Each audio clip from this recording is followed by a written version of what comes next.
Well, hello there. This is Vitriol's Chess Noob, learning and having fun with chess. Today I got a really cool game in the morning, had a morning game of chess.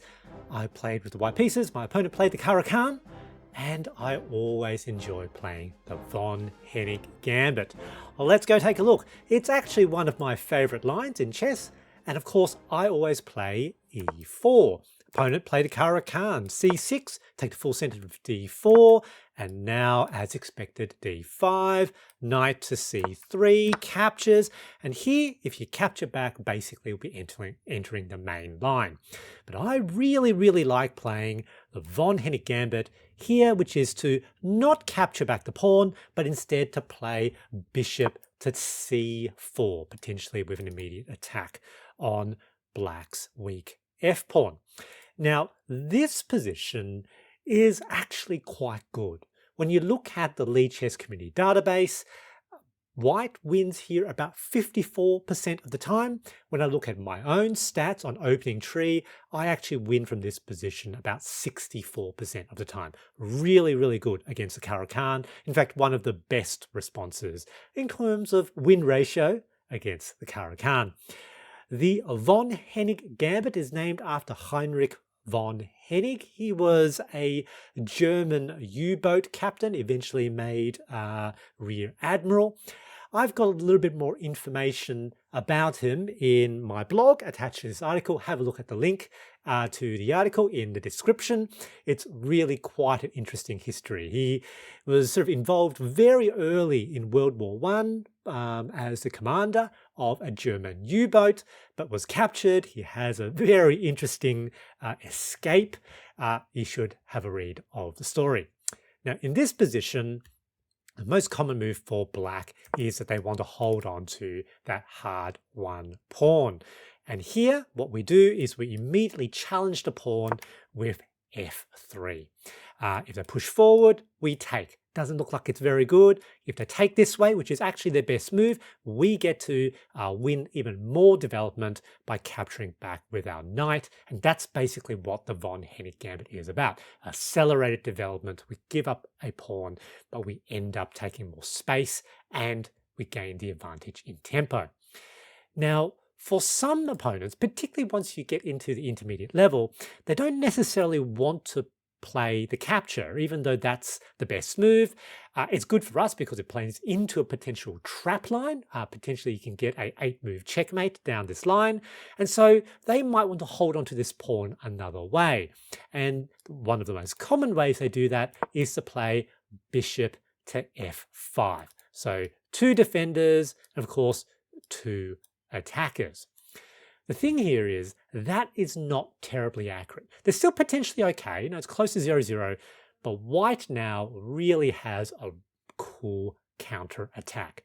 And this is one of the themes of the von Hennig Gambit, which is that fortune favors the bold. It's a grand romantic line. Here, the best move for us, it's very committal, but it's super fun, is that we push g4, immediately attacking the bishop, and basically we're asking the bishop to move away, and now we've got 2 attackers, only 1 defender, and we win the pawn back.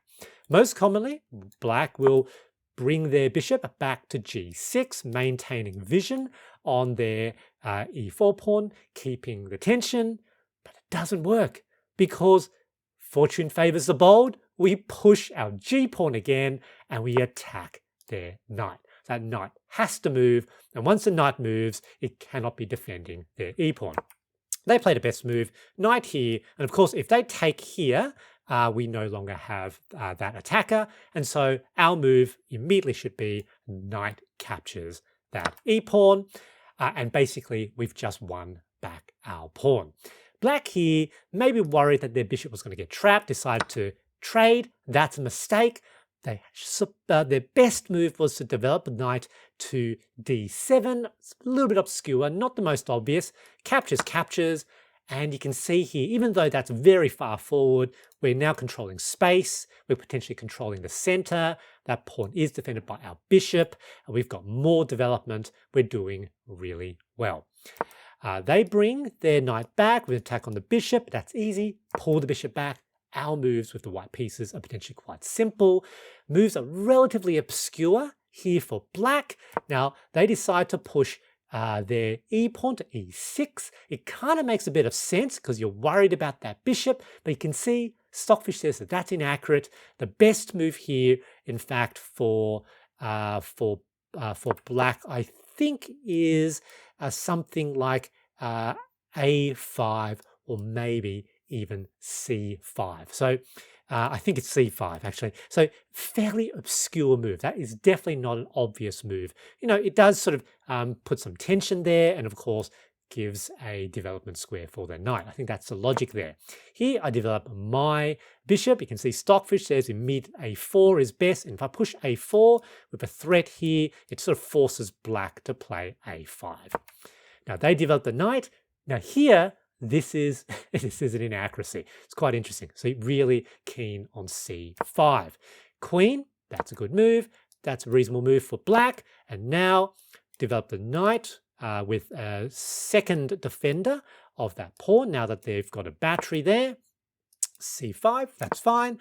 Here I long castles, basically into the middle game. You know, push, that was good. Was it to capture? No, it was just to keep the tension. This is a mistake. And when I capture back in C, it's actually, I think, around plus 2.8. So low depth Stockfish doesn't even see how bad it is. Here, they take that pawn. Looks like they're winning back a pawn. Check, move the king out of the way. And in this position, black now makes a mistake. Now notice in this position, we're already around plus 2.8, plus 3. Again, low depth Stockfish doesn't see how good this is for white. All of, you know, black's, you know, pieces seems a bit constrained. Black tries to, you know, move another one of their pieces into a better position, but that's a mistake. They had to, in fact, move their bishop somewhere else instead. And here, I take. They've lost it. Bit flustered. They decide to capture this pawn. It's a blunder. I can take back basically up a full piece and up a bit of material. And in this position, it's actually almost plus 11. Blackie realizes that their position is absolutely terrible and opt to resign. Fairly short game, but it just demonstrates how wonderful, how great the von Hennig Gambit actually is. Good game. GG. The big takeaway from this game is to try the von Hennig Gambit against the Caro-Kann. It's a genuinely good approach against the Caro-Kann, and it often leads to some fun, open, aggressive, romantic lines. I hope you enjoyed this video, and thanks for watching.